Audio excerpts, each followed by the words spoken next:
Hey, what's up YouTube? Greg Nelson here with Love My Garage. I got a little project I'm working on for you today. I've got a 2004 Polaris Sportsman 600. It's a four-wheel drive, a twin-cylinder four-wheeler, and recently it's been having a difficult time shifting into high gear. Now, if you're watching this video, you've probably been reading some posts or some threads online about what happens to these Polaris four-wheelers when they have a difficult time slipping into high gear. It seems like high gear is usually the culprit on these machines. It goes into park just fine, low just fine, reverse just fine. It's just the high gear I'm struggling with. When I go to slide it in high gear, it grinds and grinds, and you've really got to have some patience, and you got to kind of nurse it into gear. Once it's in gear, it stays in fairly well, and you can pretty much do what you want on the machine. But getting it into high gear is the challenge. So I'm going to remove this transmission out of this Polaris Sportsman. I'm going to get it up on my workbench. We're going to crack open the case and dig the gears out of the case and figure out what the problem is. My guess is I'm going to find a gear or a sprocket that's probably got some worn or chipped teeth that's causing this thing to grind as I'm trying to slide it into high gear. So in about an hour, I'll have this thing out up on the workbench and I'll be back with you. We'll take a look at it, find the problem, order some new parts, and get this puppy fixed. Got it all torn apart here.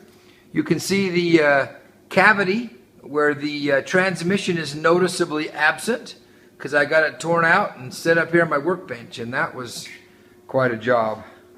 So come with me over here for a second. Let me show you what I got. Here is the transmission, the top of the case right there, the remaining of the case right there. It's empty right now because I have torn the guts out.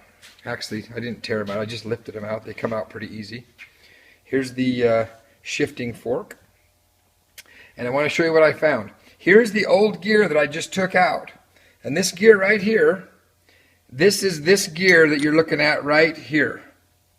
And this is the high gear on the Polaris Sportsman. So this is the new gear right here. This is the old gear that I just took out. It requires a press to take it out. And I want to show you what's happening in these Polarises. This is very common in these Polarises. Now if you look carefully, you'll see that right here, this edge here is beveled. Okay? And it's over here as well. You can see that this edge right here has got a bevel on it right here. And there's three altogether right here that have this little bevel on it. I'm trying to get this so I can show you here. There's another one right there, and you can see there that bevel right here. It's really pronounced. It's beveled. And so the old one has it, and the new one has it. But what the old one has that the new one doesn't is on this other side, this is supposed to be straight right here. And these are chipped. If you can kind of see right there, this edge right here looks like it's a little bit beveled too, and it shouldn't be. And so what's been happening is all of these right here, they got this bevel on this one edge. This bevel's supposed to be here, this one over here is not. And each of these have this beginning of this bevel. And that's when you're pounding that high gear together and it's stripping and grinding, it's rounding off these corners right here. So you'll see on this new one, when this dog gear engages, boy, it's a nice good fit. So what was happening before is as this dog gear was coming to engage in here, it was chipping off on this corner right here, and as that was coming together, then it would slide out because this corner right here has been chipped, as you can see on this old one right here. So I'm willing to bet you the farm that when I put this back together, it'll go like a banshee. So that's what I found. I ran this by the Polaris dealer and showed him this old gear, and immediately he confirmed my suspicion. He said, yep, these bevels belong here. These on this other side don't belong here, and it's been stripping. So, you know, this vehicle's got a couple thousand miles on it, and I take really good care of my stuff, but inevitably, invariably, you know, it's going to wear out, and we use high gear a lot, and I've got kids that use my four-wheeler a lot, and so they're sometimes a little bit less patient in trying to jam it into gear, and so those things happen over time. Not blaming anybody for it. It just kind of happens. It's just wear and tear on the rig. So anyway, these are the dog collars that slide into gear. This is high gear. Right back here is low gear. Here's the dog collar that slides in for low gear. Down here, this is reverse. And this dog collar slides in. The light's kind of bad, but it slides into this other gear right here that you can see. And then this bottom one is park. When that thing drops down, it comes into this case right here. And down at the bottom, you'll see all these deep grooves. The little piece I just showed you slides into those grooves, and it locks that thing into park. So this comes down on these teeth right here. They drop right into the bottom of that case and puts that thing in park. So there you go. This part was $180, and it's a lot of money for one little tiny sprocket. But when you talk about having this four-wheeler that does all the things that it does, that's no big deal.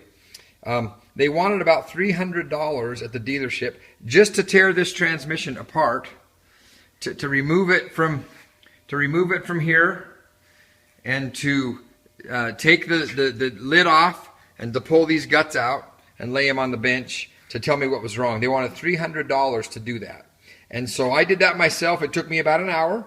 And then I took this in. I ordered this part for $180. By the way, it was $240 from the Polaris dealership. I found it online from PolarisPartsHouse.com for 100 and whatever I said, 80 or something like that. And I took it down, and this top gear here is pressed on. And so they charged me $25 at the dealership to pull this part off, pull this gear out, put the new gear in, put it back together. So I was happy to pay them $25 to do that for me. So it's ready to go back in, and tomorrow morning I'm going to drop this back in this tranny case, and we'll get it all lined up. And then here's the shift rod that decides what gear it's going to be in, and we'll get that put all back together. So there you go, my 2004 Polaris Sportsman, and many sportsmen that I've heard of. This is high gear, and it's almost always high gear that goes out. So you're about $180 and about an hour taking it apart, probably 2 hours putting it back together again. 3 hours of my time and $180 to avoid what would have been a $700 or $800 bill down at the dealership. So love the dealership. I don't want to beat them up or throw them under the bus, but when you can do something yourself, it's a good way to go. So, hey guys, I'm back. I got the old 2004 Polaris Sportsman 600 put back together. The tranny's right back in its little spot, loving life. I come up here, it's in high gear right now. Come over here, the meter shows high gear, and it runs like a top. So there you go, there's my video on what's wrong with the high gear in the Polaris Sportsman 600. It's a beautiful thing. I just had her out for a ride, and it feels great to have everything working just right. So this is Greg Nelson, Love My Garage. Be sure to check out my other videos at Love My Garage on YouTube. Thanks, YouTube Nation. Have a great day. Bye.